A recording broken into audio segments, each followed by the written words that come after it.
तुमच्यासारख्या युवा नेतृत्वाची गरज आज आहे, अशा शुभेच्छा सावंतवाडी राजघराण्याचे राजेसाहेब खेम सावंत भोसले यांनी दिल्यात. पाहूयात. आम्हाला सर्वांना या सावंत भोसले परिवारांना गौरव आहे की आमच्यापैकी एक मोठ्या पदावर पोहोचण्यास आणि पण दुसरं राज्य म्हणू शकत पण नाही का, म्हणजे जे भागातून ते निवडून येतात तो एका काळी संस्थानाचा भाग होता सावंतवाडीचा, आणि हीच भवानी जे दर्शनासाठी आले ते त्याच भवानी ते सगळ्या गावांचे गोव्यामधले पण जवळजवळ सगळे मिळून आपल्या देवगडपर्यंत 365 गावांचे मुख्याधिकारी आहे.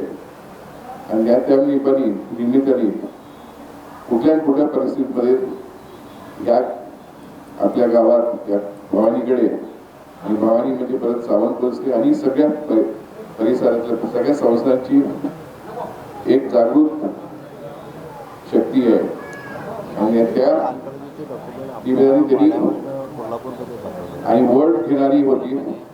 कुठं पण तरी चुकलं असतं, नाही झालं असतं, पण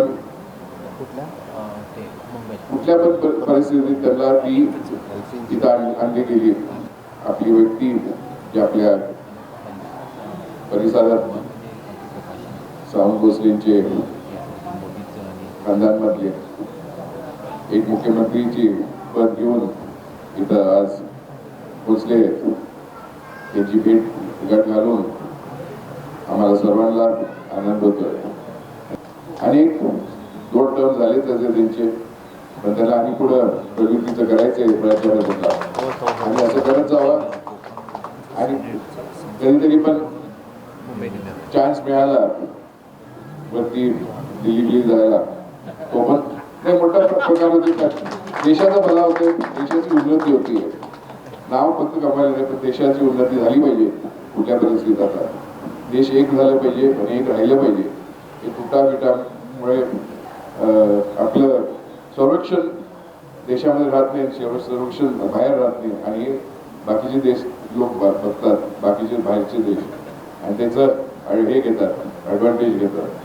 त्यामुळे आपल्याला कुठलं पण असं पार्टी सोडून काय असं नाही, माणूस म्हणजे भारतीय म्हणजे भारतीय राहायला पाहिजे. तो उद्या खाली पार्टी, पण शेवटी आपल्या जात धर्माच्या पुढं तो भारतवासीच असला पाहिजे, अशी माझी इच्छा आहे, आणि अशी आपली संगत झाली पाहिजे. आमचे दिवसभरातले सर्व अपडेट्स, ताज्या घडामोडी आणि थेट लाईव्ह पाहण्यासाठी सबस्क्राईब करा, लाईक करा कोकणचं नंबर 1 महा चॅनल कोकण 7 लाईनचं YouTube चॅनल.